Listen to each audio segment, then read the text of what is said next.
Ayan, what's up dribblers at mga shooters, kamusta? Kamusta po kayo? Alam natin, masaya ang lahat.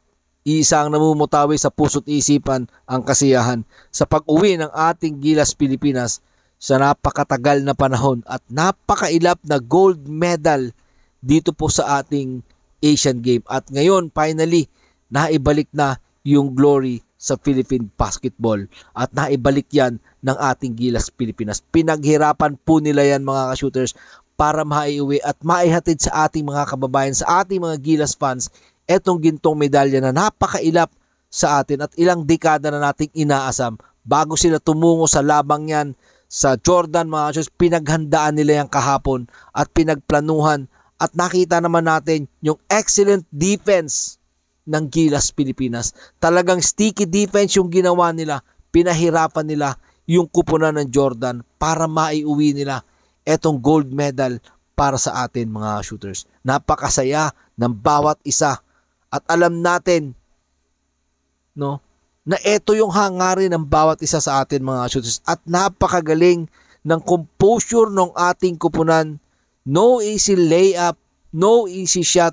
Yan ang ginawa na napakahirap na task ni Coach Tim Cone sa kanyang kupunan at pinahirapan niya ng gusto yung kupunan ng Jordan. Walang easy layup, walang easy shot mga shooters. 'Di ba?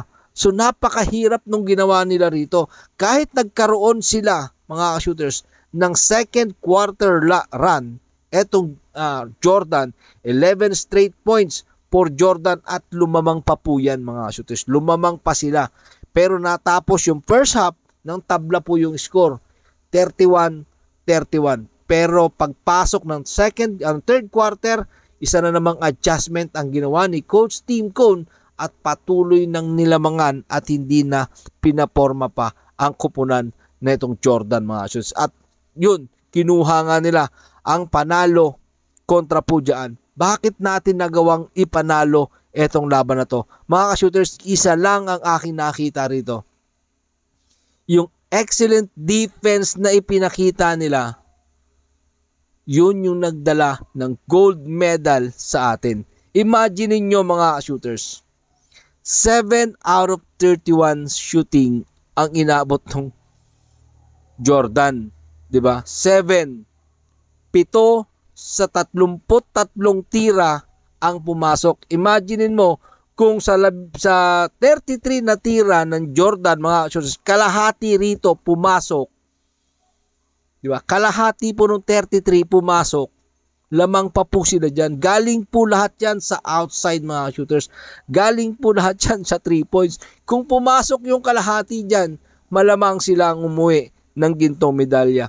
Pero dahil sa excellent defense na ipinakita ni Coach Tim Cone at ng mga player ng Gilas Pilipinas, hindi po nila na-connecta to. Dahil lahat yan contested po yan.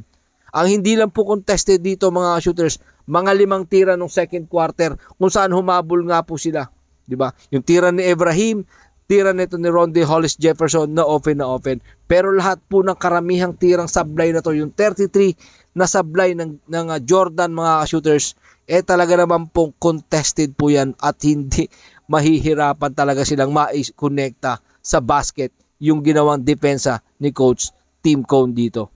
'Di ba? Napakaganda ng composure ng ating Gilas Pilipinas considering less than 2 weeks preparation of our Gilas Pilipinas mga shooters. At ito tayo ngayon. Marami nagsasabi na baka hindi pa makakatikim ng panalo yan. May mga nagsasabi pa, papaano uuwi ng medalya yan? 1 linggo, 2 linggo lang. Wala naman dyan si ganito, wala naman si ganyan dyan.